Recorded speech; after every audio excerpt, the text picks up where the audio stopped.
Hello everyone, 76 Patriot here, and today I'm going to be breaking down kind of the state of the presidential race in New York as it stands today. Now, I'm making this video only because New York has been kind of talked about recently. Could it possibly be more competitive than usual, specifically due to recent polling? And the Real Clear average only has Biden up by 7.5 in a state he won by over 20 points in 2020. New York, as obviously we all know, is one of the bluest states in the entire country, and we've seen a number of polls. It's actually a number that are not in the aggregate here that show Biden only up by 7, 8, all under 10.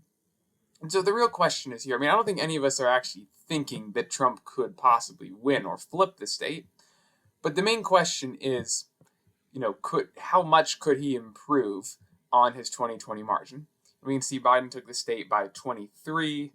This was a slight increase over Clinton's 22-point margin, which is remarkable. It still only went 1 point to the left, even as the nation went quite a few more points.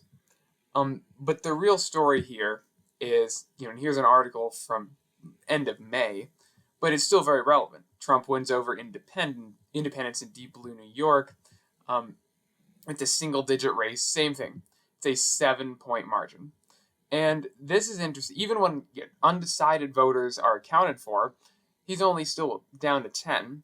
I mean, guys, that is he's still losing this state. It's halved. His margin is halved from 2020. So this is kind of crazy to see. The point is because he's winning independents, yeah. They flipped to leaning towards Trump by 10 points. So this is huge if this is true. And, I think there is some indication.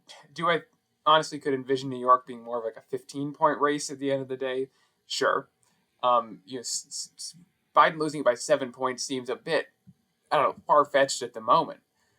But this, and there have been polls conducted after the sham Trump trial, and it still has not, the race has not changed. It's still in single digits.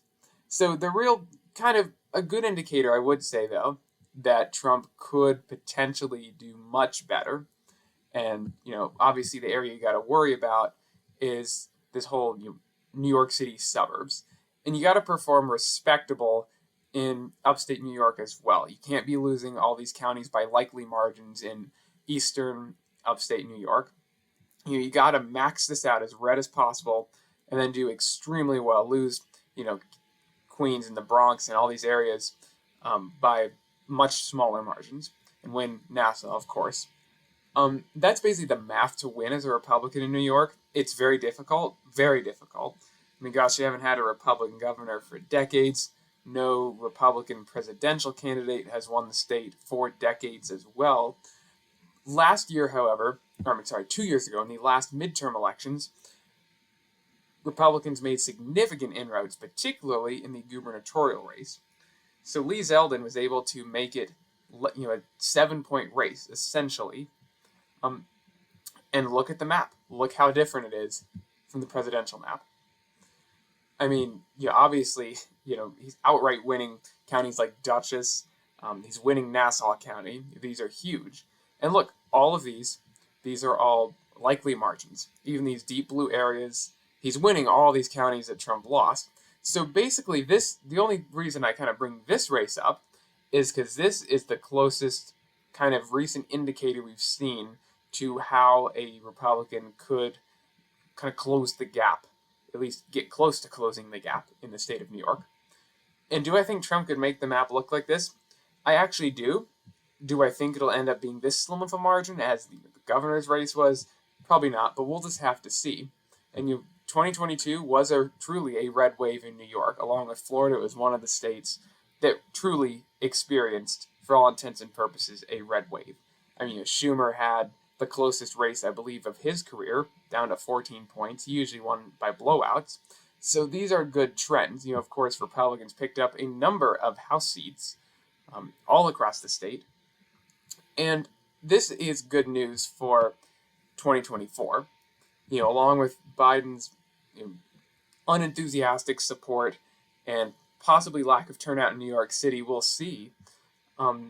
But one reason I could definitely see New York getting a lot slimmer, I mean, heck, in New York City, I forget the exact statistics, so don't quote me on it, but it's something crazy, like 1 in 20 hotels are being set up as a migrant encampment, essentially, um, for illegals. And sure, there's a lot of libs that will still vote straight blue down the ticket because that's just how they do it. But there's a lot that I think are probably fed up with that kind of living in a once great city, and that I really think could definitely help narrow this state a lot from where it was in 2020. So that's basically it. The main point is, oh, and there's one actually other thing I did pull this one up from a liberal news source, of course, but Trump bombs the Bronx, and this was a genius strategy in my opinion. Um, this was, I believe, several weeks ago. If we check the date, yeah, May 24th. So actually, just around a month ago, and Trump had a rally in the Bronx. A lot of people might be like, why in the world is Trump going into deep blue territory? I think it's really smart. It's showing he's not scared. He's actually going on the offense rather than just playing defense. And, this is a good sign. It's stuff like this. He needs to get the messaging out to people. And he did in a predominantly Hispanic neighborhood. This is the stuff that Trump and other Republicans who want to win or at least narrow these races need to be doing. So I think this is a very good strategy, honestly. So the real question is, again, it's not can Trump win it, it's by how much. And so, it shows you how bad Biden is doing as of right now. The fact that we're even talking about New York being in single digits theoretically is absolutely insane. And so this is good news. It's, you just really are, at least I'm pumped when I see, news stories like this. And we've got to be careful again, can't get complacent. But the fact that we're talking about New York is just crazy. And again, it's a messaging thing. Trump needs to hammer it hard because, again, another point, if you want to hold the House, you got to drag some of those House incumbents along the line. And there are a number here. I know Lawler, Molinaro, Desposito, Brandon Williams probably going to lose. But a lot of these need to be, they're not my kind of Republicans. They're very establishment, and I'm not a fan of them. Regardless, if you want to at least, have control over the House chamber, you need them to win. And I think if Trump does much better, he could drag some of these people that would probably otherwise lose across the finish line.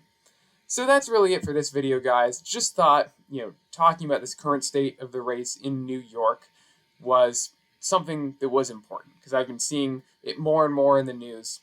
And that's it for today's video, guys. Thank you so much, and have a great day.